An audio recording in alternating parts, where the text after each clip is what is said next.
네, 이어서 뉴스프라임 플러스 시작하겠습니다. 매주 금요일 함께하는 시간이죠. 통계를 통해서 경제 흐름을 분석해보는 통계 뉴스 시간입니다. 자, 오늘은 통계뱅크의 이경만 대표와 함께할 텐데요. 오늘은 특별하게 전화로 연결이 되어 있습니다. 자, 대표님 나와 계십니까? 예, 나와 있습니다. 네, 안녕하세요. 예, 안녕하십니까. 자, 이번 주부터는 우리가 이제 경제 선행 지표를 가지고 이야기를 좀 해보기로 했는데 예, 지금 국내외 경제 침체 뉴스가 상당히 좀 많이 나오고 있습니다. 그래서 예, 분야별로 좀 어떤 내용이 음, 있는지 좀 하나하나 좀 음, 살펴보도록 할게요. 자, 우선 어떤 동향을 보여준 좀 통계가 있는지 그것부터 좀 살펴볼까요? 예. 최근 그 많은 언론 그 어떤 뉴스에서 뭐 미국, 중국 또 세계적인 어떤 경기 침체 관련된 뉴스가 워낙 많이 나오기 때문에 예. 이게 그 분야별로 어떤 것들이 있는지 한번 깔끔하게 정리할 필요가 있어가지고 이렇게 오늘 그 시간을 갖게 됐습니다. 첫째, 그 지금 그래프가 떴습니까? 예, 예, 지금 표로 나오고 있습니다. 예. 그 세계은행이 2030년까지 세계 경제 성장률이 향후에 연 2.2%로 될 전망이다. 그래서 잃어버린 10년이 도래할 위험이 있다라고 이렇게 진단했습니다. 예, 이것은 30년 이래 가장 낮은 이제 수준인데 예, 예를 들면 2001년에서 2010년까지는 세계 어떤 경제 성장률이 평균 3.5였습니다. 그게 이제 10년 뒤에 다시 2011년에서, 그래 지난 이제 10년이죠.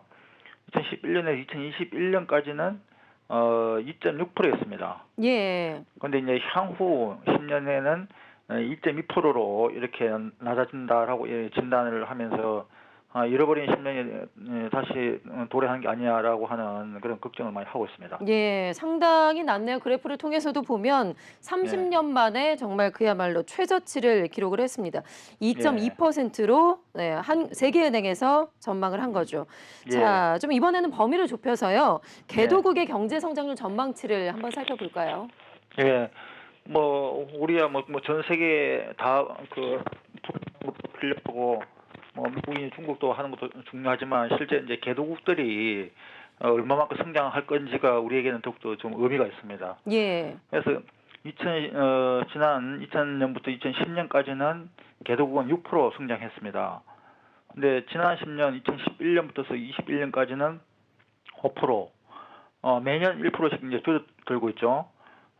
그다음에 앞으로 향후 이제 10년이 이제 4%로 떨어질 것이라고 전망을 했습니다. 예. 예, 사실 4% 이제 같으면 사실은 네. 뭐 아시아권에 있어가지고 평균 성장률이 뭐 6%, 7% 하는데 4%로 하는 것은 상당히 낮은 수치가 되겠습니다. 네. 사실 뭐 선진국보다는 개발도상국들이 예, 전체적인 그 세계 성장률 전망치의 평균을 좀 끌어올려 줘야 되는데 예, 개도국도 상당히 좀 계속해서 낮아지고 있는 그런 위기 상황이라고 볼 수가 예, 있겠네요. 예, 예, 그렇습니다. 예. 자, 이런 GDP 성장률 저하는 각국의 이제 수출도 상당히 이제 이 때문에 감소할 것 같은데요. 우리 예, 한국의 이제 각국별 현황은 좀 어떤지도 알 필요가 있을 것 같습니다. 예.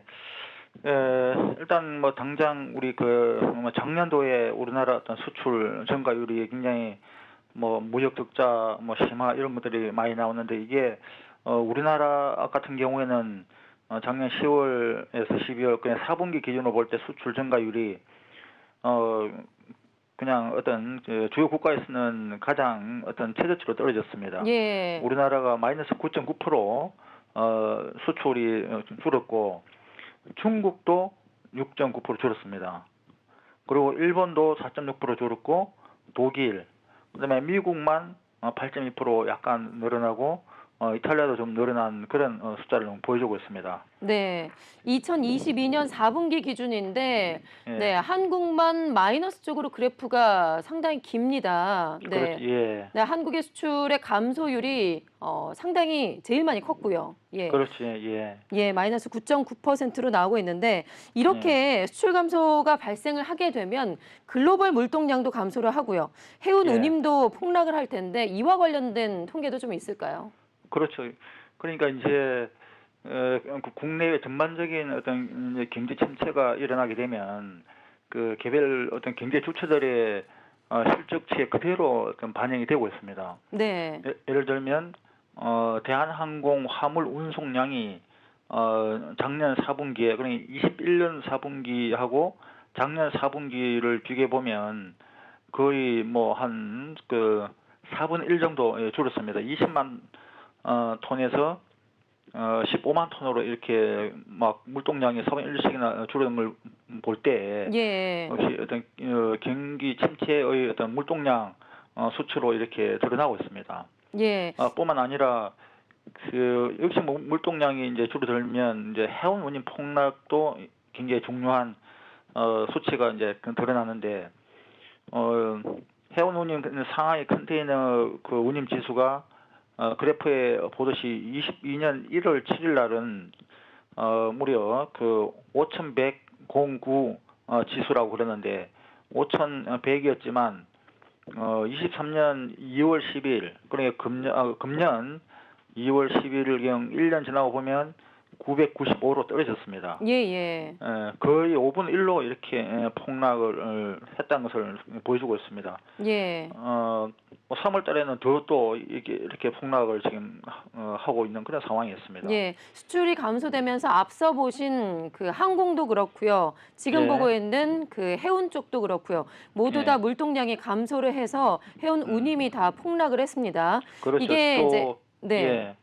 그 사실 뭐 전 세계 어떤 수요가 가장 많은 곳이 이제 미국인데 그 미국 같은 경우에도 이 그래프에 나와 있듯이 거의 뭐 그 뉴욕 그 뉴저지항 이것도 이제 그 어떤 증감률인데 23%에서 10.4%로 거의 뭐 절반 이하로 이렇게 줄어들었고 그 외에 나머지 미국의 모든 항만에서 오히려 마이너스로 역전되는 예. 그런 경우도 이렇게 그 뭐 컨테이너 수입량을 변화를 보면 이게 전 세계 어떤 그 각 나라의 경제가 정말 동조화가 더 강화가 되고 있다라고 하는 것을 볼 수 있습니다. 예. 각국의 이제 상황까지 살펴봤는데 네. 자, 우리나라 경제에 영향을 미치는 나라 같은 경우 현재 미국하고 중국이라고 볼 수가 있겠죠. 예. 상당히 큰 영향을 미치게 되는데 우선 미국의 동향부터 좀 더 자세하게 구체적으로 살펴볼까요? 예. 아무래도 뭐 미국이 어떤 소비가 줄면 뭐 전 세계의 어떤 수출이 줄어드는 것은 이제 명백한데 미국 소비가 22년 5월에 비해서 23년 4월에 거의 뭐 9%에서 5.2% 이렇게 줄어들었습니다. 이것은 뉴욕 연방은행이 이제 발표한 자료인데 그야말로 그 소비자들이 경기 침체 우려로 그냥 지갑을 닫고 있다고 볼 수 있습니다. 예. 그래서 1년 전에 9%에서 거의 한 절반 가까이 이제 급락을 하면서 이게 미국 경제에 아주 어두운 그림자를 좀 드러내고 있습니다. 네, 1년 전에 9%에서 상당히 많이 예. 좀 급락을 했습니다. 자, 예. 그리고 미국의 부동산 경기도 경제 선행 지표로 볼 수가 있을 것 같은데 자, 예. 이에 대한 통계도 좀 살펴볼까요? 그렇죠. 이제 결국 그 미국 부동산 경기가 그야말로 우리나라 그 뭐 대형 증권사라든지 뭐 국민연금 기관 투자가들이 미국 그 부동산 투자를 많이 했지 않습니까? 근데 이게 이제 미국 그 부동산 경기가 침체가 되면서 미국 오피스 빌딩 공실률이 19년 어떤 12%에서 매년 이렇게 늘어나가지고 뭐 저 금년 현재 17.8%까지 이렇게 공실률이 지금 발생했습니다. 예. 예, 사실 이거는 이제 샌프란시스코 경우인데 우리나라 같은 경우에는 뭐 강남이라든지 뭐 여의도 이런 경우에는 지금 뭐 한 평균 뭐 5%, 뭐 7% 이제 그런 수치인데 미국이 17.8%까지 이렇게 공실률이 생긴다는 것은 아마 그 미국의 부동산 투자한 전 세계 어떤 기관 투자가들의 굉장한 어떤 부담이 지금 되고 있는 그런 시그널이 되고 있습니다. 예, 치솟고 있는 미국의 오피스 빌딩 공실률이 지금 표로 나오고 있는데 19년에 비해서 계속해서 지금 공실률이 증가하고 있는 그런 상황입니다. 그만큼 뭐 미국의 이제 일부 기업들이 임대료를 버티지 못하고 좀 예. 나갈 수밖에 없는 그런 상당히 좀 열악하고 힘든 상황이 아닌가 좀 예. 짐작해 볼 수가 있을 것 같습니다. 자, 그렇다면 미국의 제조업 분야는 어떤지 좀 짚어봐야 될 것 같아요. 있는데요. 제조업 예. 분야는 어떤지 이와 관련된 통계도 있을까요? 예. 그러니까 이제 경제가 다 맞물려 있지 않습니까? 그러니까 그 미국 그 제조업 구매 관리 지수를 보면 정말 21년 4월 60.7%에서 60.7 지수라 그러는데 금년도에는 46.3으로 이렇게 또 떨어졌습니다. 이게 미국 공급망 관리 협회에서 발표한 금년 3월 이제 구매 관리 지수인데 20년 5월 이후 가장 낮은 어떤 수준이 되고 있습니다. 예. 예. 그래서 이제 특히 뭐 제조업의 어떤 구매 관리 지수가 낮다는 이야기는 그만큼 외부로부터서 자재, 뭐 해외 뭐 조달 이런 것들이 지금 뭐 그 구매를 안 하고 있다는 그런 어떤 표시이기 때문에 이 역시 그 미국 제조업의 어떤 역동성이 굉장히 저하되고 있다라고 볼 수 있습니다. 예, 미국의 제조업 활동 지수가 상당히 이제 과거에 비해서 21년 4월에 비해서 위축됐다라는 거를 볼 수가 좀 있었습니다. 예, 자, 대표님 이번에는 중국으로 좀 넘어가 볼게요. 중국 예, 같은 경우 경제 동향이 어떤지 또 관련 예, 통계를 좀 살펴볼까요? 예. 사실 우리가 많이 기대했던 게 이제 그 코로나 끝나고 또 중국 양이 끝나고 하면 중국 경제가 굉장히 활성화되지 않겠냐라고 하는 그런 기대가 참 많았습니다.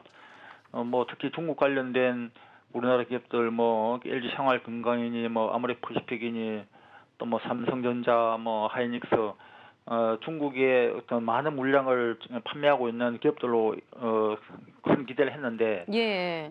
이게 표에 보시면 나와 있듯이 뭐 중국의 어떤 제조업 어떤 각 분야별 약화되는 지수가 거의 다 뭐 다 떨어지고 있습니다. 네, 다 마이너스 쪽으로 화살표가 돼 있습니다. 예, 예. 예, 예. 철화, 그래서 금속도 있고요. 석유, 예, 석탄, 화학, 섬유, 뭐 컴퓨터 통신, 전자장비 제조업까지 있고 가구, 예, 의류, 식품까지 다 나와 있는데 모두 다 예. 마이너스를 기록하고 있네요.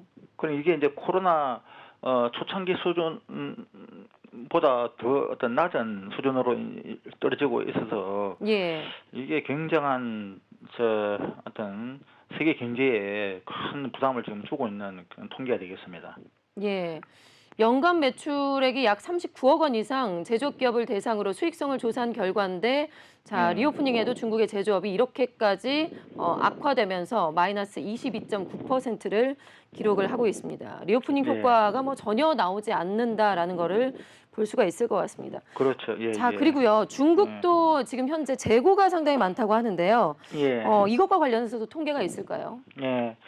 지금 뭐 우리나라 뭐 삼성전자, 뭐 하이닉스 재고가 지금 49조인데 예.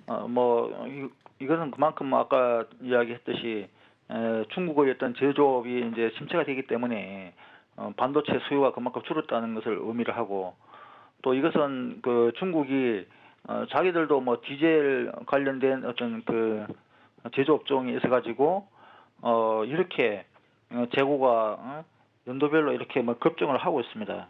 22년 11월 대비 금년 3월 30일 그 재고량을 보면 거의 뭐 거의 한 100만 톤 이상 네. 이렇게 급증하고 있는 이런 모습을 볼 때 중국도 이에 대해서 굉장히 심각한 고민을 하고 있습니다. 네. 디젤 하면은 사실 글로벌 경제 연료라고 할 수가 있겠는데 예, 디젤의 사용량이 이렇게 급감하고 있다는 것을 참 볼 수가 있습니다. 중국의 재고도 상당히 좀 심각하네요. 자, 예, 앞서서 우리가 이렇게 미국과 중국의 이제 경제 동향 상황을 좀 살펴봤는데 우리나라는 이보다 더 어려울 것으로 이제 추정이 됩니다. 우리나라 예, 관련 통계도 이제 살펴볼까요? 예. 그 우리나라는 무슨 뭐 그 98년, 97년 IMF도 있었고 2008년 금융위기 끝이 오면서도 사실 98년 그때는 우리가 이제 환율이 굉장히 그 어떤 폭등을 하면서 오히려 수출을 많이 했던 시절입니다. 예. 이제 그걸 하면서 재고가 많아가지고 그만큼 또 수출에 따른 덕을 많이 이제 본 시대였는데 이때만큼 현재 어떤 재고가 거의 비슷한 수준으로 좀 덜한 어떤 수준으로 이제 와 있는데 근데 거의 글로벌 그 금융 위기 보다는 거의 월등하게 그 많은 거의 무슨 뭐 한 40% 이상 많은 어떤 상태에 있습니다. 그래서 이게 우리나라는 특히 아까 봤듯이 그 미국과 어떤 중국의 어떤 수입에 영향을 많이 그 영향을 많이 받고 있는데 그 두 어떤 강대국이 제조업 어떤 지수라든지 그 물동량이 떨어지기 때문에 우리나라도 역시 재고가 이렇게 많이 남았다라고 볼 수 있습니다. 예, 우리나라 반도체 부진 장기화도 계속되고 있고요. 1분기 제조업 재고율이 역대 최고치를 기록을 하고 있습니다. 그리고 예, 뭐 계속해서 지금 보도도 나오고 있는데 무역 수지도 상당히 좋지가 않아요. 무역 수지 그렇죠. 쪽도 통계를 좀 살펴볼까요? 예, 그 뭐 오늘 계속 안 좋은 네, 그 안타깝습니다. 통계만 인용을 해서 저도 그 시청자들 굉장히 좀 마음이 무겁습니다만은 현재 정확한 어떤 진단이 더 우선이기 때문에 제가 이렇게 그 통계를 가지고 말씀드리지 않을 수가 없습니다. 그 무역 적자가 지금 13개월째 계속 그 하락을 하고 있는데 뭐 주력 품목이 이제 반도체지 않습니까? 예, 이게 이제 작년 같은 기간보다 무려 44.7%가 급감을 했습니다. 이게 지금 우리나라 무역 적자의 큰 이제 주범이 되고 있다고 그러죠. 그렇죠. 그다음에 그다음에 이제 석유 제품, 그다음에 철강, 무슨 뭐 무선 통신 기기. 무선 통신기기도 상당히 크네요. 그렇죠. 예, 마이너스 우리나라가 폭이 상당히 큽니다. 우리나라 어떤 주력 산업이 무선 통신 기기, 그다음에 그 반도체, 뭐 철강, 이런 분야인데 여기서 이렇게 많은 어떤 수출이 안 되고 있으니까 아주 좀 어려워지는 그런 상황이 지금 전개되고 있습니다. 예, 근데 그나마 이제 승용차가 네, 플러스를 기록을 했네요. 예, 맞습니다. 그나마 승용차가 버텨주니까 그나마 나은데 네. 승용차는 이제 그 뭐 환율 덕을 많이 이제 보고 있죠, 그죠? 근데 뭐 현대 기아가 미국에서 전 세계에서 좀 잘 이렇게 하고 있는 그런 부분도 있는데 지금 그 환율이 1,300 뭐 70원 뭐 50원 되는 상황에서 가장 어떤 수혜를 많이 보고 있는 그룹이 지금 현대 그 기아차 그룹이라고 볼 수 있습니다. 예. 그리고 이제 이렇게 우리나라의 수출이 많이 줄어드는 그런 이유 중에 하나가 이제 중국 수출이 36.2%로 감소했습니다. 예. 아까 보듯이 뭐 중국 자기들도 그 재고가 막 쌓여 있는데 뭐 우리나라로부터서 뭐 수입을 해갈 여지가 별로 없겠죠, 그죠? 그리고 이제 유럽 연합에도 이제 8.9% 줄었고, 뭐 또 우리나라가 지금 베트남하고 있던 교역 규모가 지금 뭐 세계 어떤 3위인데 베트남도 28.3%가 줄었습니다. 그리고 일본이 이제 8.7% 이제 줄었고, 그래서 이런 부분들이 그냥 수출은 안 되고 이제 수입은 또 좀 늘어나는 그런 상황 때문에 특히 그 뭐냐 뭐 석유라든지 또 가스 이런 부분들이 이제 폭등을 하면서 우리나라 어떤 무역 수지 주범이 좀 되어 왔습니다. 예.